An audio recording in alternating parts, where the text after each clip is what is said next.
Hey there, it's no surprise that being an entrepreneur is hard.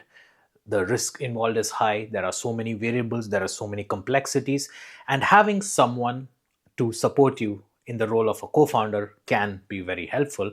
It helps you share the stress, it helps you share the responsibilities, and it provides you an opportunity to have one more person who's as deep as committed to the startup as you are. So plus it gives you an opportunity to work with people who have complementary skill sets that you do not have. But I'm here to share 5 reasons why you may not need a co-founder, being a solo founder myself. The first reason is full control and decision making power. Again, being in a startup environment, things are very nebulous, things are volatile, things keep changing fast. And as an entrepreneur, one of the most important things that you do is take decisions. Each of those decisions have a very deep impact on the company and everyone involved. And being a part of startups, it is very important to take quick decisions fast based on the data that you get.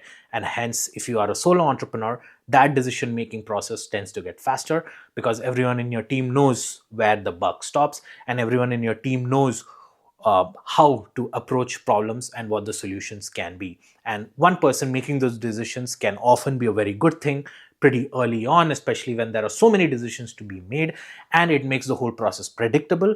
And to the outside world, it gets a very fair view or very strong understanding of where the direction of the startup goes because of the solo founder who makes the decisions, and hence it's a good thing. Now you could also argue that the limitations of one person making all the decisions may not be the best. It's amazing if there are a lot more people involved, but specifically talking of an early startup, I believe someone who has the ability to make quick decisions with no one else challenging or wasting time in making those decisions could actually be a good thing.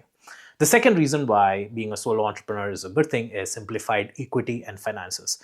The amount of disagreements that happen with early stage tech founders is tremendous, and those differences, those arguments may stem from personal or professional outlooks. There could be ego involved, there could be financial incentives involved, and there could be a sense that the other person is not contributing as much as you are and hence you deserve more. And these thoughts inevitably show up being human beings, and it does, as has a lot of times affected the trajectory of amazing startups that might have otherwise succeeded without these disagreements that happen in between.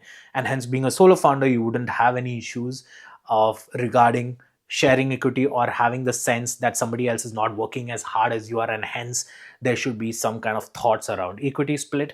And plus, being in a solo entrepreneur, you have more equity to give out to other investors or other employees or other team members who may come along, and hence you may have more leverage in terms of de-risking the company when it comes to growth metrics. The third advantage or third reason why you may not need a co-founder is that you will have the ability to directly communicate with your team. Your team will have one person to talk to, share ideas with, and have a predictable kind of an environment because that one person is the only one that has the ability to make decision, and hence that direct one-to-one communication with the team members makes it simple for each of the team member to self-evaluate and know what how important their work and their tasks are, as opposed to having multiple bosses or multiple people to report to.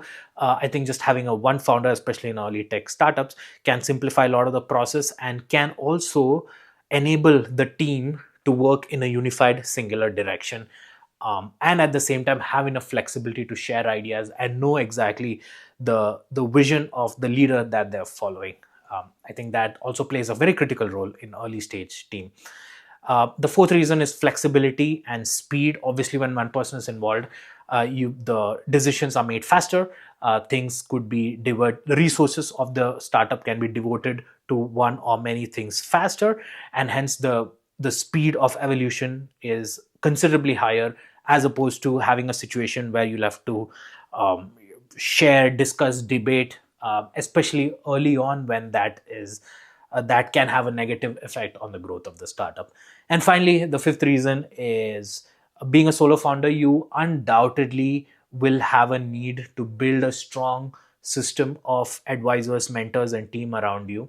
And hence, I believe that being a solo founder, you would place more emphasis or have a stronger vision so that other people may surround you and your idea and hence support you. And so I believe that given all the metrics to be similar, given the same industry, same growth metrics, I think being a solo founder shows perhaps that your vision is a much stronger, and your vision is so good that it attracts other people to join you or be around you, even if they do not join as a co-founder. They still want to believe in you because they believe in your vision, and that support network could be stronger because they're linked to that one founder, which is who's building the whole ecosystem.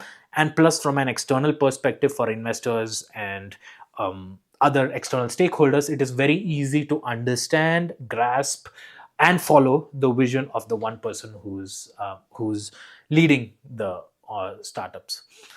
Now, as I said, I've often said publicly that I wish I had a co-founder. I wish there were so many things that of skill sets of which I do not possess. I wish there was somebody else that I can share and delegate responsibility mutually.